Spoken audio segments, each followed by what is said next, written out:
Hello, everyone. Thank you for joining me. We have with us today the wonderful, multifaceted Tanya Colucci Harper.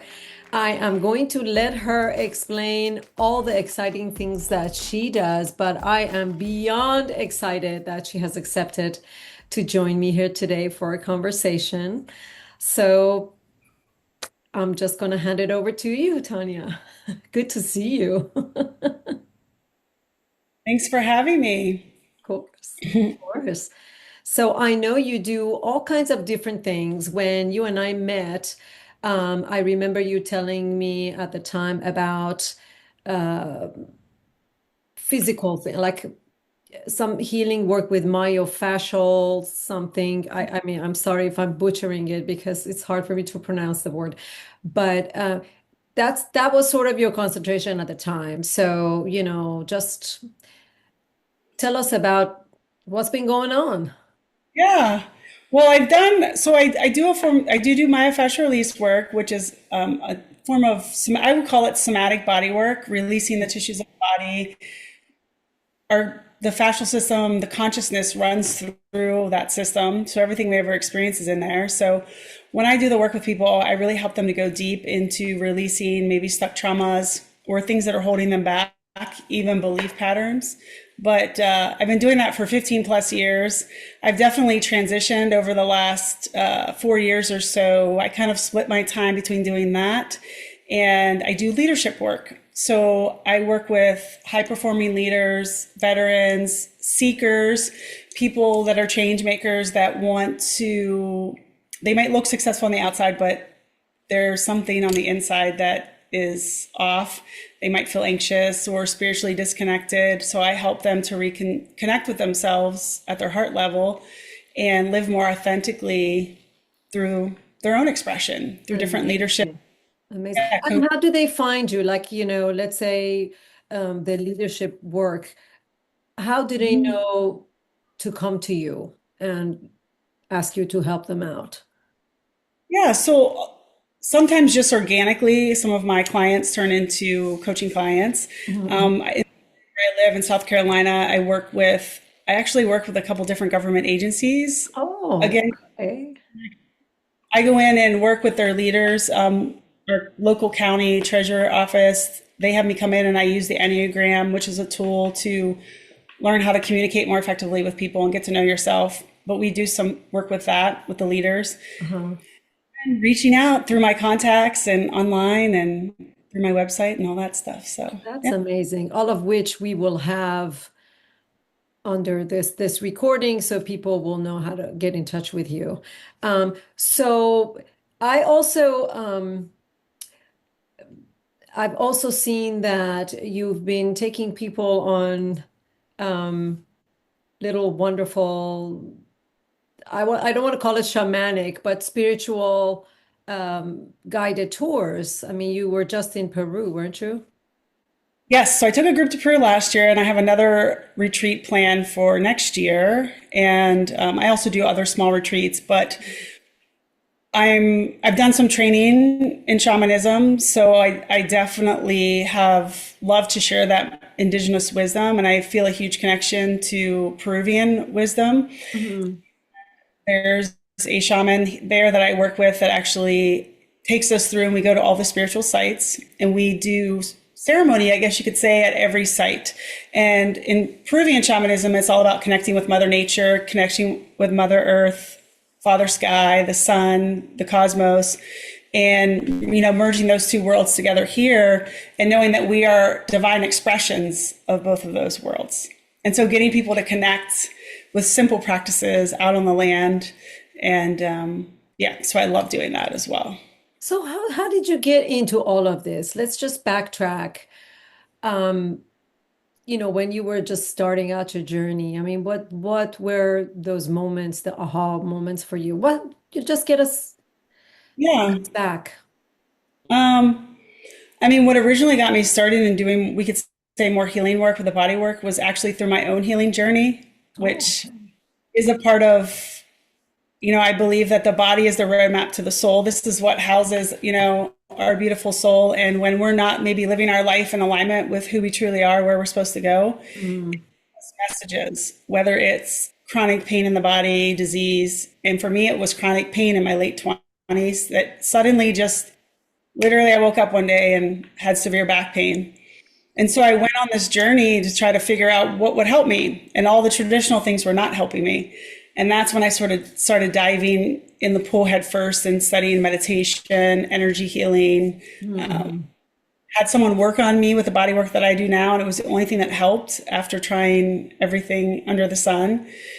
And so it really helped me to shift gears at that time in my life because I was actually thinking about becoming a professor full time and getting my doctorate in like exercise physiology or anatomy and physiology. And so I believe it was sort of my soul trying to shake me a little bit and wake me up. So that was sort of the start of it 20 plus years ago. And Wow. I've always sort of felt a calling to spiritual knowledge and wisdom. And Mm-hmm. I can remember even as a high schooler and middle schooler having lots of questions and kind of seeking out the answers on my own. And then I've actually just been blessed through my life to just meet a lot of leaders, spiritual leaders, we could say saints, mystics that Mm-hmm. I connected with. And along the way have just continued to learn and grow and, connect more deeply. So Oh, that's beautiful. That's beautiful. You were just awake from early age. Mine took a while, I think, if I'm even awake right now, but it's taken me a long time. I think I had earplugs. oh, you're big, you're shining bright. I mean, you sort of end up noticing some whisperings in the soul and all that, but I was always like thinking, trying to logically explain what's happening. And I'm like trying to give reasons like, no, let's just bring reasons why I should ignore this. Yeah. Until, it just got to a point where it just stopped me in my tracks. Yep. That's what And happened. once you give in, you're like, oh my God, why didn't I do that earlier? Exactly. That's Exactly. been my experience, sort of like hard of hearing until until there was like this trumpet Yeah. playing. I don't like this. I don't like the sledgehammer lessons, so I try to listen more closely now. Exactly, like, okay, okay, I get it.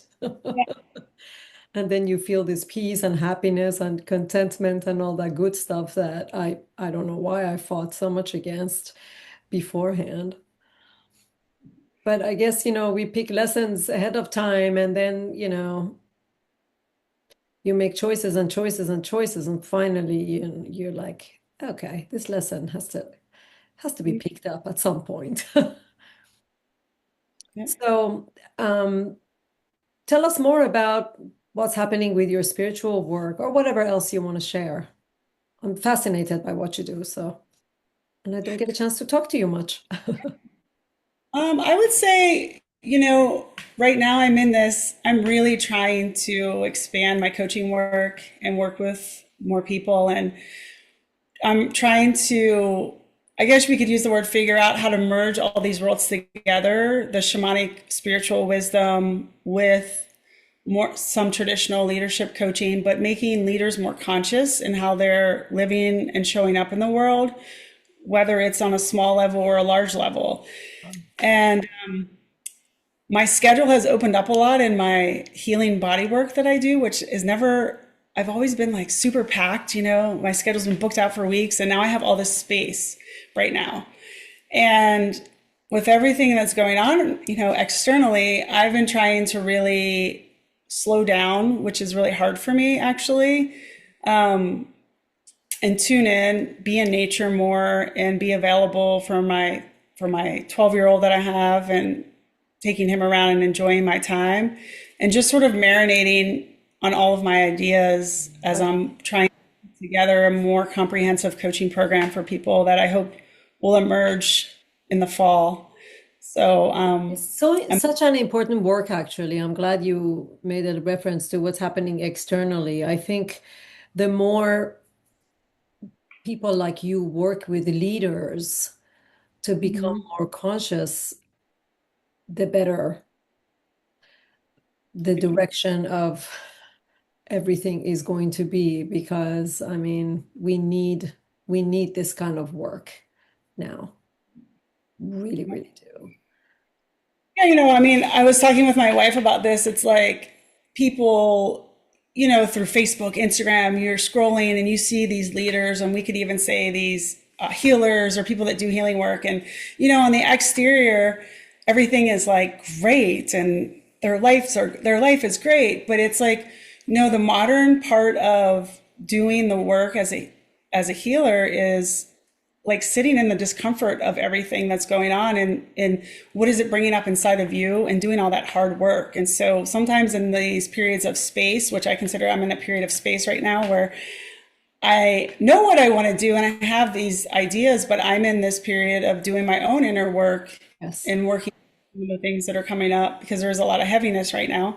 And sometimes we all process things too that's going on collectively. So I think it's important to stay grounded in Mhm. what's going on, but also try to be an influence in the people around you in your microcosm. So hopefully that trickles out, to the macrocosm, of a larger. Yeah, I'm experiencing something similar. There is a pause, if you will, at the moment, and trying not to feel frightened and just thinking, like you said, there is a lot of, I know that I have a lot of inner work um, to process, and there is a reason right now, and sitting with the discomfort of that is, I think, the lesson I'm supposed to pick up at the moment, because it's like I'm constantly looking like, okay, what am I supposed to, what am I supposed to go next? What am I supposed to do? It's like nowhere. Sit,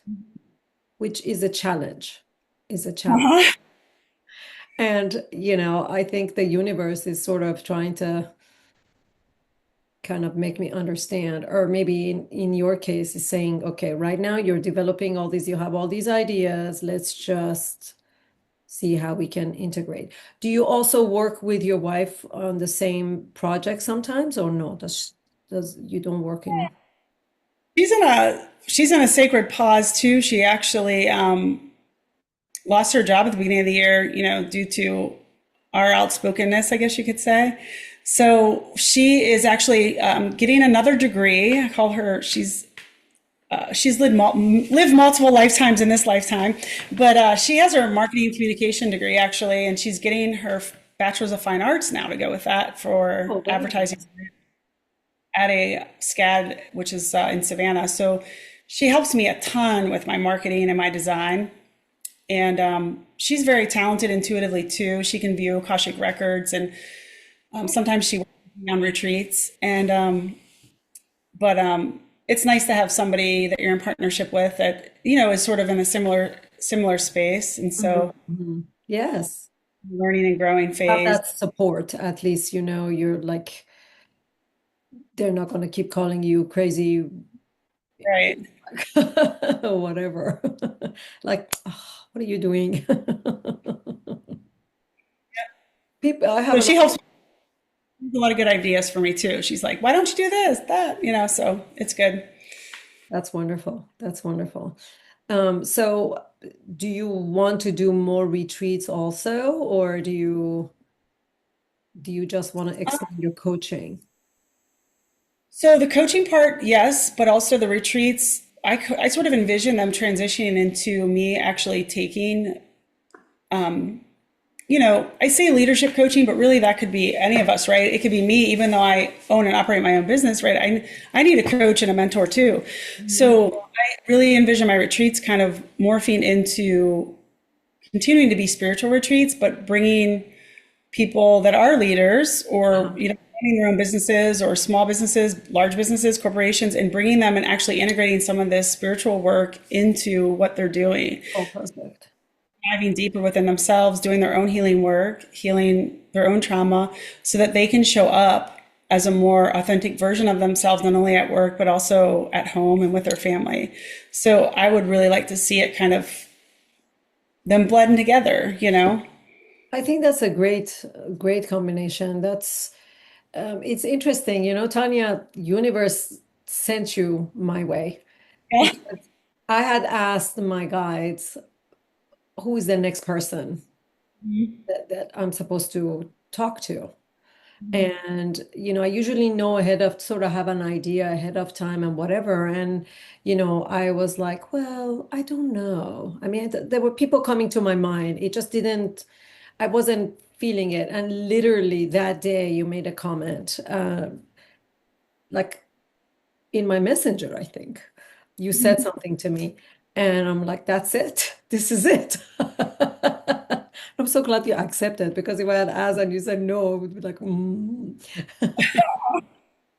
But yeah, because something about you, I was like, I wanna talk to her more. I want to get to know her a little bit more and see what's going on. I know it's been very challenging for you guys on, I guess, an emotional level, I would say, if nothing else. Yeah. Yeah. My son keeps me grounded though. He's 12 and his whole world is expanding and exploding and. So cute. He's so cute. Oh my gosh. So, yeah, as being choosing to be a mom, I wanted to be fully present and like, available. And so I love spending the time with him and being there to like help coach him too, through life and challenges and Right, really right. all that fun stuff. So it adds a bit of a challenge, but it also is he's very funny, so he keeps me grounded and a lighthearted, day to day, with everything that's going on. And so yeah, Right. it's Is he interested in the kinds of things that you do? In the um I would say when he was younger, yes, but I'll hear him talking to his friends sometimes, and I'm like, there's that, and he's very, I would say his is more in action in terms of his compassion and his ability to make friends, bring people together, smooth over things where there's, sometimes where there's conflict. He's very good at thinking outside the box and seeing others' point of view. That's And I amazing. have to think that, yeah, somehow that's from, us talking about different things and exploring different things. And he's very interested in his connection with God, Jesus, spirituality, you could say. And I mean, I've had Tibetan monks in my house, Peruvian shamans, Oh, So amazing. he goes to so many things, but I've always told him, like, this is your path and your choice of where you're going to go. And I'm happy to talk about all of these things with you. So it's interesting to watch him exploring what that looks like for him right now at his age. So, yeah. God, he's only 12, going on like what, 52? Jeez. He sounds really old soul. Yeah. Sometimes to the questions he asks, I'm like, what is the purpose of life? I'm like, well, good question. I'm still figuring that one out for myself. It's a journey of our lifetime to get in touch with our soul purpose and what's our service here. What's the purpose of our life and how are we going to be in service to humanity? So that's constantly evolving and changing. But I'm like, these are big questions for a 12, Right. 12-year-old to be asking. So yeah. That's amazing. They are amazing teachers, though, kids. I mean, mine challenges me all the time, and she's gonna be 24 next week, and she's still like sometimes I'm like, thank you for being such a teacher, and she's like, that doesn't sound very positive, Mom. I'm like, no, it is. It's just challenges are lessons, and thank you for mine. Just take it easy on me every once in a while. That would be nice. But yeah, she's an old soul too. But sometimes it's just you could just I mean, she's very good at allowing me the space and not Uh-huh. saying anything. She keeps it very neutral. I could just feel though the eyes rolling back every so often. Like, oh, here she goes again. Times too. Yeah. Couple of times saying, that's your belief, Mom, not mine. I'm like, oh, okay, that's fair. Yeah. So, what's in the immediate? future for you? Well, the immediate future is, I'm doing another leadership coaching training with Brown University starting in August. And so I would love if anyone was interested in coaching. I'm actually offering pro bono coaching and pay what you can coaching because I need to gain more variety of clients. So if anyone's interested in that, that's immediately what's coming up. And then in April of next year, I'm taking a group to Peru on that spiritual journey back to the heart and back into ourselves. And we'll be visiting Machu Picchu, Lake Titicaca, Cusco, and with my friend and shaman Jorge Delgado. And so that will be a wonderful journey in and of itself too. So I'm really looking forward to that, planning for that. That's wonderful. How many people do you usually take on these retreats? Typically around 15 to 20 is a Oh, good that's a size. big group. Wow. My last group was 15. That was really nice. I did a little bit of teaching while we were there, but it was our first go with it. And Jorge does these all the time. But this time I'm going to play a more active role and be offering more things. We'll do some shamanic journeying, cacao ceremony. We'll be learning how to build a mesa, our own mesa bundle, which is we put in there crystals and we infuse them with intentions. We activate them and we'll activate them with some of the Peruvian shamans down in Peru. And then it'll be used. It's sort of like your portable altar that you can use not only for healing work on yourself, but also to help manifest all of your plans, projects, your intentions. Oh my So it's God, amazing. Oh my goodness. Can you make that outside of somewhere like can you make mesas or whatever you said it's called? Like let's say you get a group of people together at your house. yep. Can you do it? Can you? Oh my goodness.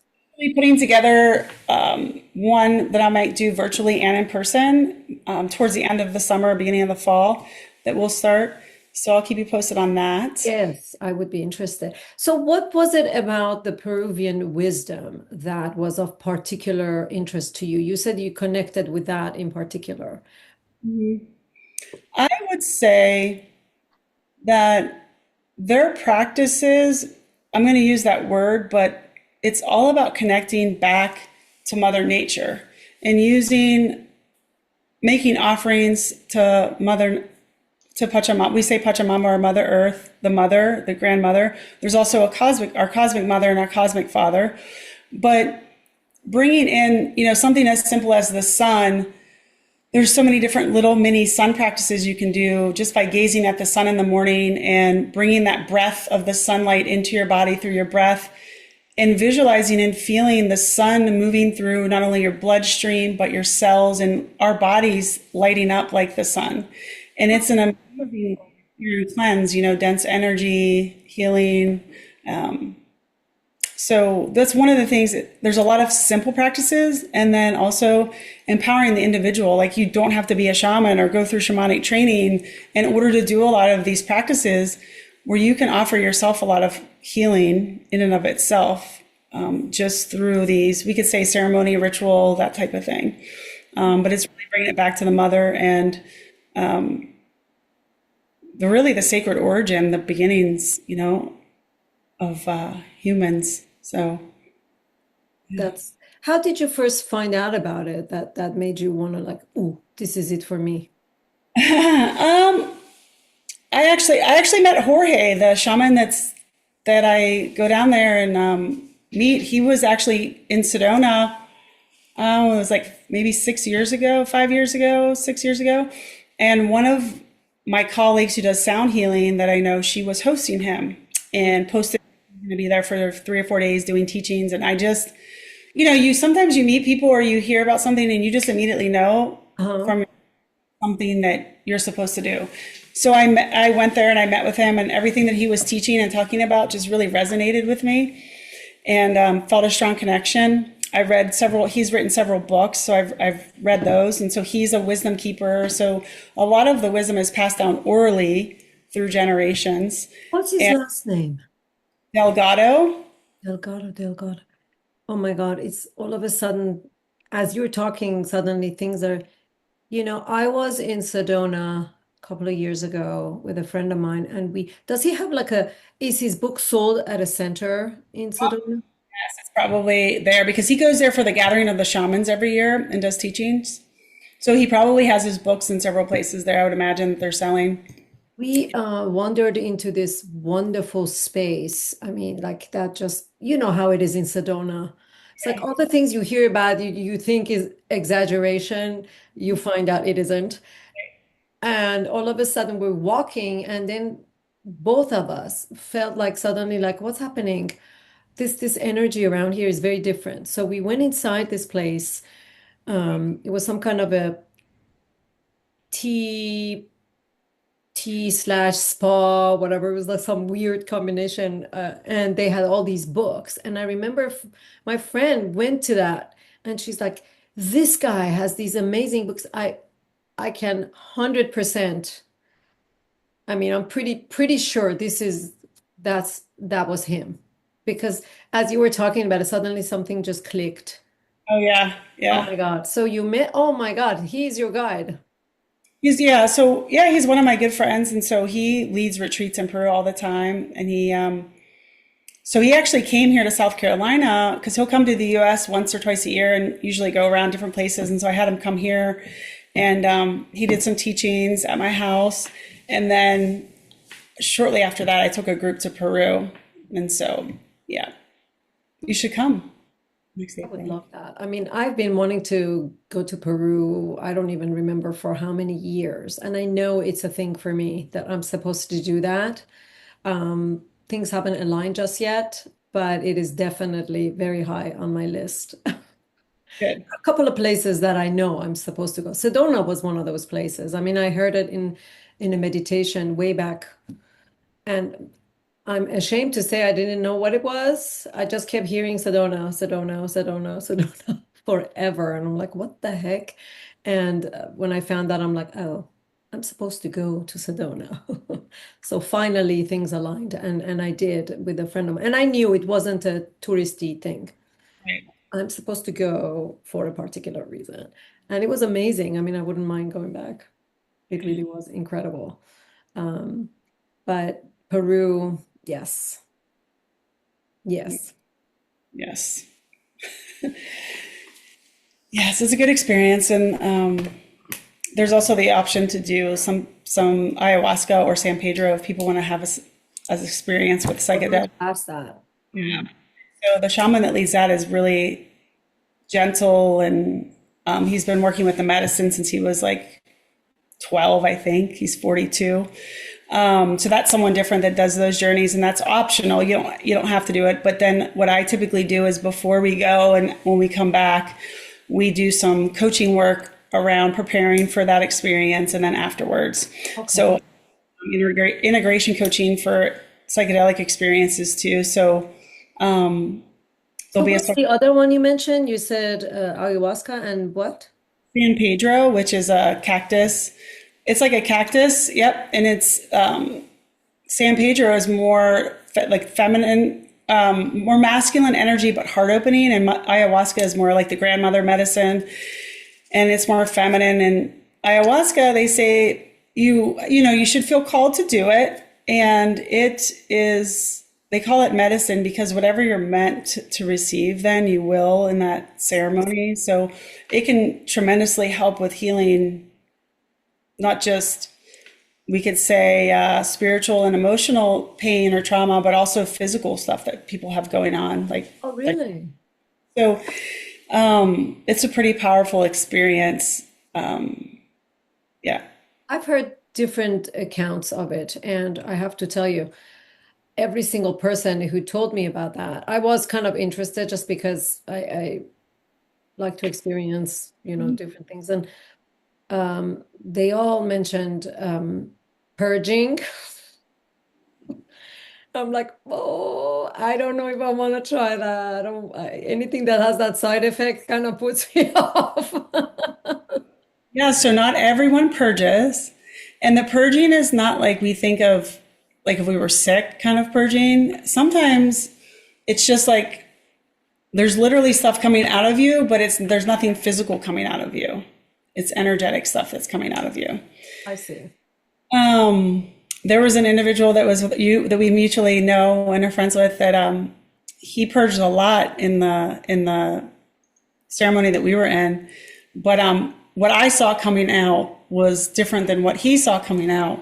And vice versa. I personally did not purge, but I was like you. I was like, I don't want to purge, please, like please, But I asked that. I specifically asked to be gentle on me and not. Mhm. But yeah, but you have a sense or an awareness about whether or not you should be or not. So Yeah. it's not dramatic like we think because we always associate that with sickness versus a cleansing. You're getting a huge cleansing if you purge. Right, right. It's just, I guess it's my own discomfort of having to go through that. But there are like different kinds of things. Like I've heard about bufo, which I didn't know was a thing, and the mushroom, specific kind, I forget what it's called, mycelium or something that people also use. So I'm not sure. I'm not well versed enough to know the benefits of each, except the fact that, they, I guess, open you up somehow or whatever. But it would be nice I have to do some more research on the other things. I mean, all of those they all serve a different purpose. I mean, they're actually so some of them like Bufo 5-MeO, which is a plant. It's a little bit more potent, but they're showing tremendous help with people with PTSD and addictions. Wow. Yeah, I mean, I've worked with some veterans that have gone and had those experiences, and literally, like a snap of a finger, they're doing coaching and integration work afterwards, but their chronic pain that they've had for years is gone. A lot of their PTSD symptoms are gone, and the VA is actually doing research on that now. So it can be very, very powerful. I'm from the camp of like, if you feel called to do a medicine, then you'll know. And I don't like when it's overused, by people just to do it. And I think that they all have a purpose and they serve a need and they can be powerful medicines, but I don't think it's necessary for everyone to do all the things, Thanks you for know. saying that. Yeah, I believe that too. And I do know people who have sort of gotten used to doing ayahuasca all the time. And I mean, it was a pretty, my experience was it was the most amazing experience I've ever had and the worst experience I've ever had and everything in between in a period in that ceremony. And I'm still a year and a half later processing and integrating things that I experienced in that ceremony. I can't imagine doing it again. I mean, there are communities that offer it and people go every other weekend to do it. But if you're having these profound experiences, you're not integrating it and doing the work, I think it's an abuse of the medicine, I and you should feel called to do it and then do the work afterwards and integrate it. And I'm not even sure when I go back next year if I'll do it again. At this point right now, I don't feel called to do it again. But I don't know if that will change or shift as I get closer to the date. I'm sure it might, but Yeah, yeah. So, in terms of retreats, other than Peru, are you um open to doing collaborative work with other like healers and I've done retreats with I prefer to do collaborative retreats simply because everyone has different gifts, and it's nice to have someone to share holding space with when you take people through Mhm. an experience. So, yes, I love collaborating with others. Do you also participate in these events that are like, I don't know, I don't know what you would call them. I guess health expos or whatever that is a collection of not collection, but the like all the healers and different, Right. yeah, they You mean online, like a virtual? either online or actually physically, like like a health, the equivalent is like the health expo that comes here, but you have psychics, you have energy healers, you have all kinds of different offerings. Do you do those too? Yeah, I've done several of those here down in where I live. We've done several health, like wellness expos, I guess you could say. Yeah. Okay. What did you think of those? Um, when I first moved here, it was good to help bring awareness to who I was and what I was doing here. Um, Sometimes I work collectively with another center here. So when if they have some type of, so a lot of times they'll do like gatherings where they'll bring in a lot of different people to come and people can do like mini experiences so they can experience all the healers in the area. So I'll do those. I find those helpful to do just to meet other people and be around other healers as well. Cause sometimes it can be lonely, doing your own thing all the time. So those are helpful. Online, I've done one before where we've had an experience where we were sharing wisdom. So we did pre-recorded things that people had access to over a course of a weekend. So yeah, I love in person because I feel like everyone is so virtual now. Yeah. The virtual is nice, especially when I'm working with my shaman in Peru. Like I'm in a virtual class with him now, but because I can't go to Peru, and stay for 3 months at a time. So that's beneficial. But I think now people are craving community so much Oh and being God, I together. agree. And I think that's so important. So I think for me right now, I would prefer like the in-person stuff. I do a lot of work locally at there's a hotel here that has me come in a lot to do mini retreat experiences for people that are there on vacation or Fantastic.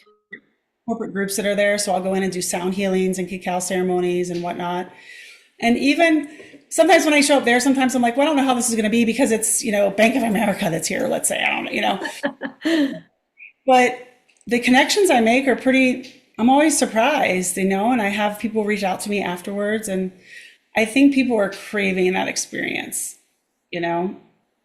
That's Something, amazing. I'd never thought of like, I don't know why it didn't occur to me like you could do that like at a hotel with people who come and attend.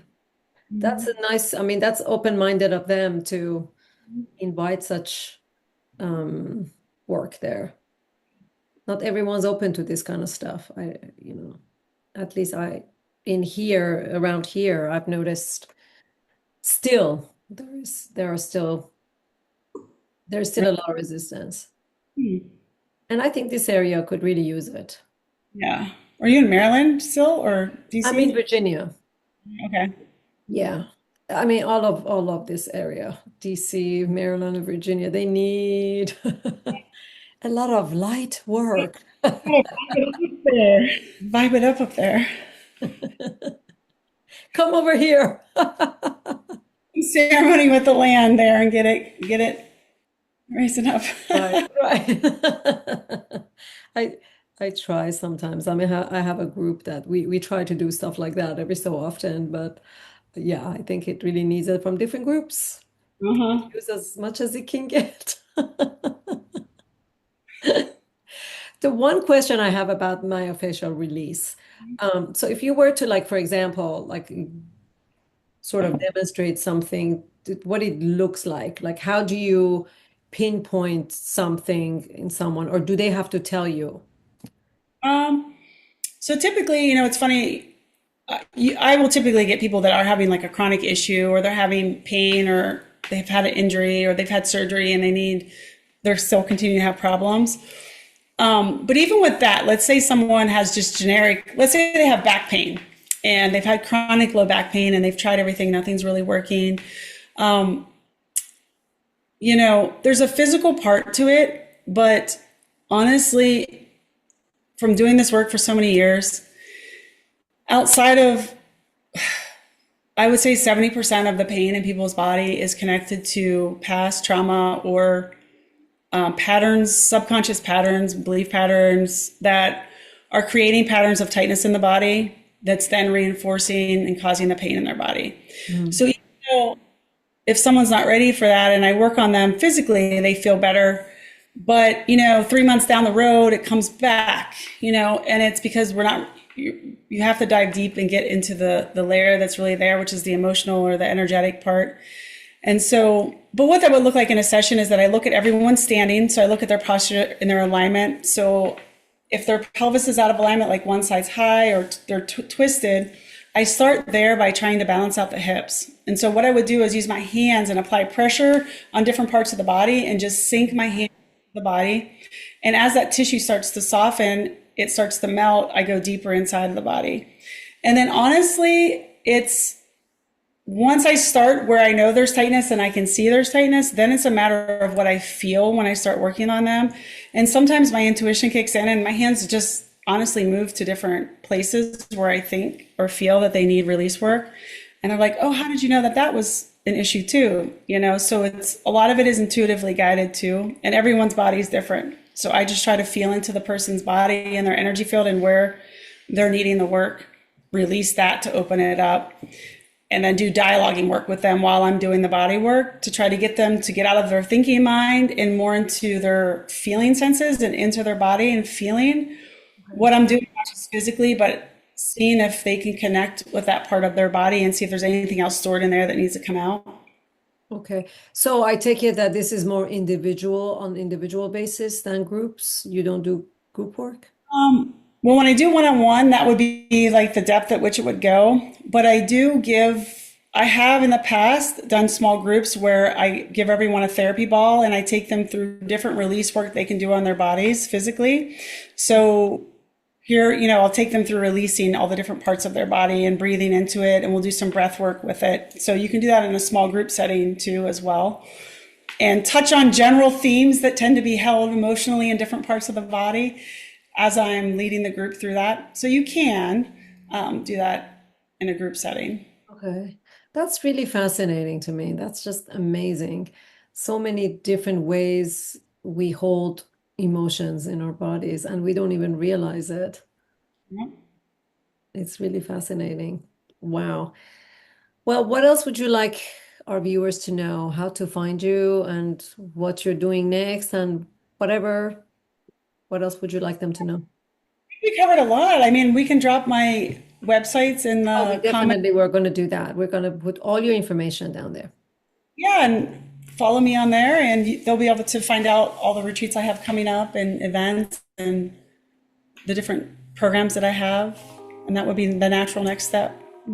Perfect, perfect. Well, I want to thank you for joining me today and bringing us some of your wisdom. It's fascinating work. I wish you all the success and can't wait to hear about what else you're doing.